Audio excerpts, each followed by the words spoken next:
Coach DP here to help you out today. Man, you know I love my coaches, right? You know that every coach that I always come into contact with, I enjoy interacting with them. Like that is literally my life.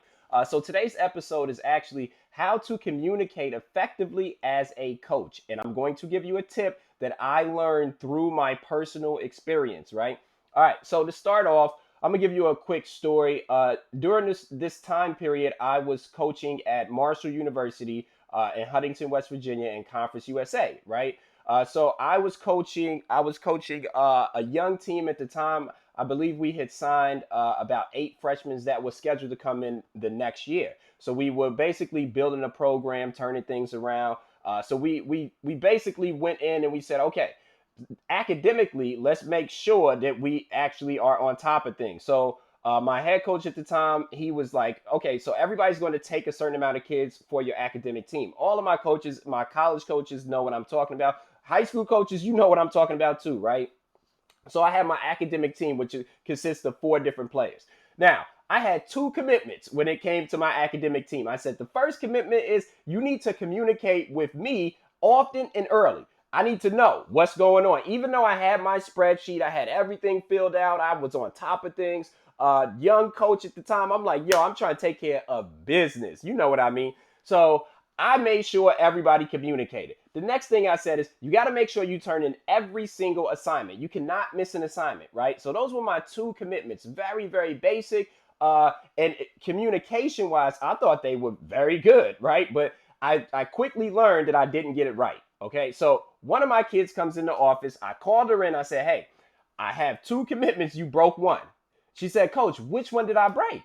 I said, well, I just got an email from an academic advisor, and she said that you're missing an assignment. She said, Coach, I'm not missing anything. So after we went back and forth, we exchanged our feelings, right? I was in my feelings. I felt upset. I felt let down. I showed her, I looked at my laptop. I said, look at the email. Look at what I said. And I'm telling you, you missed an assignment. There is a 0 on this assignment. She said, Coach, I turned it in. I just got a 0. I said, what? What? You mean to tell me you tried and you got what? Now we got a whole nother problem, right? Now we need to do something totally different. But I learned through that situation, I didn't get it right.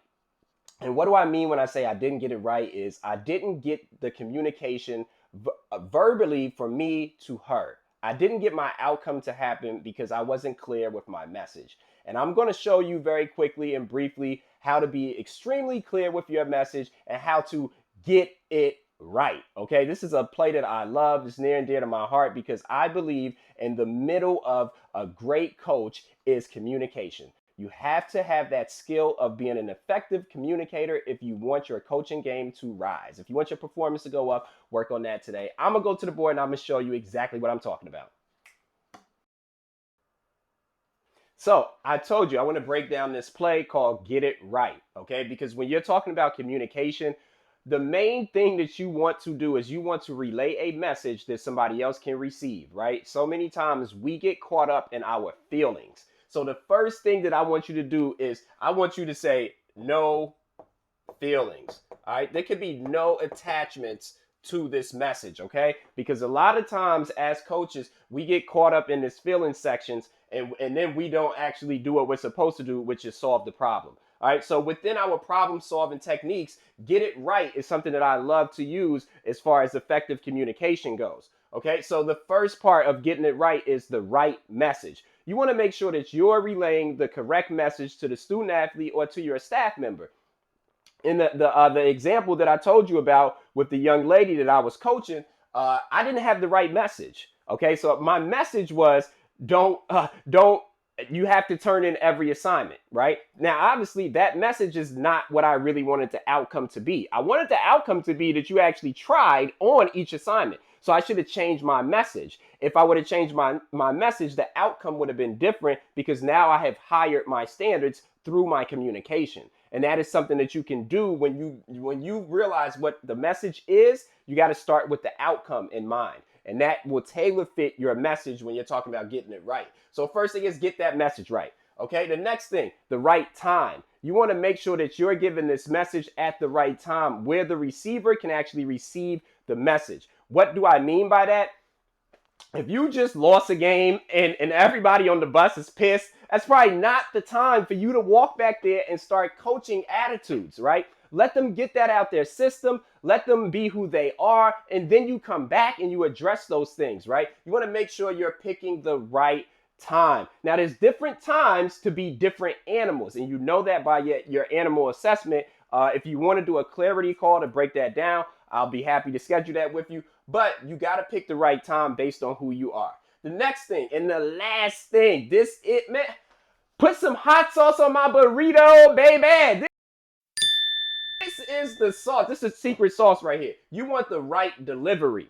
That means how are you actually packaging this message with the right time and your delivery. Your delivery is basically your pitch. What angle are you going from when you're delivering this message, right? So for me, it should have been that I was coming from the angle of I'm trying to look out for you. I'm trying to make sure your grades are up to par. I am here to support you. Instead, I came from a delivery of I'm coming at you. Why did you lie to me? You see how the person could get in the defense, right? And we want whoever we're dealing with, we want you in the offense. I want you to be trying to get better. Only way I can do that is to have the right delivery, right? So that is that secret sauce.